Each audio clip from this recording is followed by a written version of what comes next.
friends, welcome back to the Avocado Toast Budget. If you are new here, my name is Lexa, and today we are going to walk through the 50-30-20 method. So technically this is part of my What is the Best Budgeting Methods for You series, but I want to do this one a little bit differently because even though this is one of the most popular budgeting methods, I do know that it really only works for a small portion of people. So before you click off this and you realize what it is and you think that there's no way you could do it, I want to spin this in a way to make the 50-30-20 method work for you, or use the principles of it to work for you, no matter what your financial situation looks like. But before we get into all of that, make sure if you enjoyed this video that you give it a big thumbs up.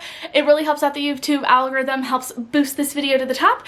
That way more people can find this content. So let's go ahead and get into it, talk about the 50-30-20 method, and talk about how you can actually make it work for you. Like I mentioned at the beginning of this video, the 50-30-20 method is one of the most popular, or at least well-known, budgeting methods in the personal finance world, in my opinion. If people have heard of a type of budget, usually it is this idea of the 50-30-20. And the idea behind this budget, or this budgeting principle, is that you use these numbers to decide if you are living within your means.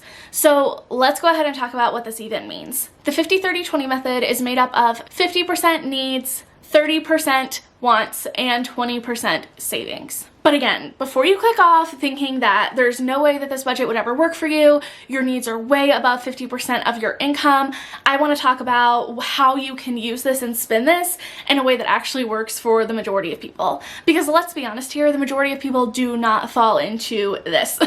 Yes, this could be looked at as an ideal, a way of like ideally living within your means. But again, I kind of hate that, because what is ideal to you might be completely different than what is ideal to me. It might be ideal for me to save 50% of my income, where it might be ideal for you to spend 50% of your income on the things that you want. Or your reality might be that you're putting 80-90% of your income toward your needs, and there's just not enough room to make room for all of those extras and extra saving and all of that. So the reality of this method is that it really only works for specific situations if you take it at face value. So in my opinion, the real way that you can use this method to actually work for you is one of two things. You can either use it as a goal that you are working toward, where your goal is that eventually you get to this idea where 50% of your income is going toward your needs, 30% toward your wants, and 20% toward your savings, or whatever your priority is. Or you just use this concept but adjust it so that the percentages make sense to you and your financial reality. And I want to talk about realistic ways of how you could do this and how you could break down this budgeting method to actually fit your life, no matter what your financial situation looks like and what your percentages look like. But before I do that, I want to clarify what, in theory, is going into each of these categories. So if we're looking at 50% needs, what constitutes a need?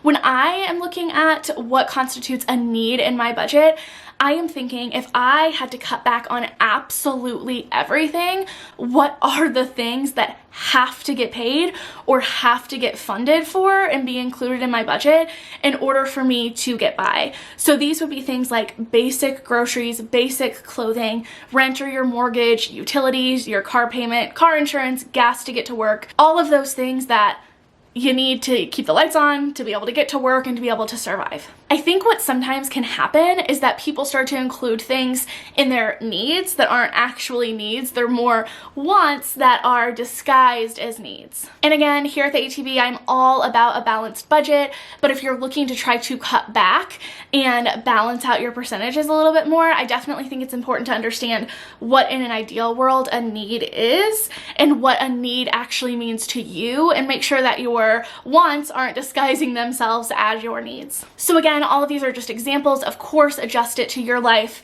and what is actually essential for your budget and for you. Oh, I also want to mention, I typically include minimum debt payments in your needs, because you need to meet those, or otherwise your debt is going to go into collections, or they could start garnishing your wages. So usually I don't include any extra debt payments in needs. I just include the minimum payments. So what are your wants? Of course, this is going to be absolutely different for everyone. Some examples of what wants might might be. Could be Netflix or extra gas for you to go on a road trip, your daily coffee that someone else makes for you so that you don't have to, or eating out, fun money, or other subscriptions like maybe you have FabFitFun or BoxyCharm or any of those like monthly box subscriptions, Spotify, anything like that, that if push came to shove, you could cut those things out in order to make ends meet. And then the last 20% would in theory go toward savings, or I like to think about this as more your priority. So this could be extra debt payments, investing, an emergency fund, a down payment on a home, a wedding, a vacation that you're saving up for.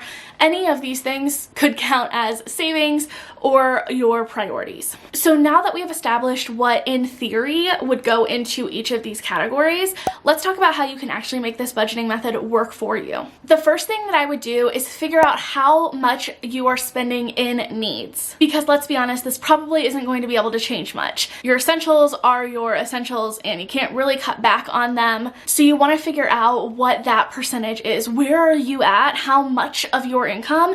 And this is all take-home income, so post-tax, all of that. How much of your take-home income is going toward your needs? And make sure that you convert that into a percentage so that you can figure out what is your baseline, what are you working off of here?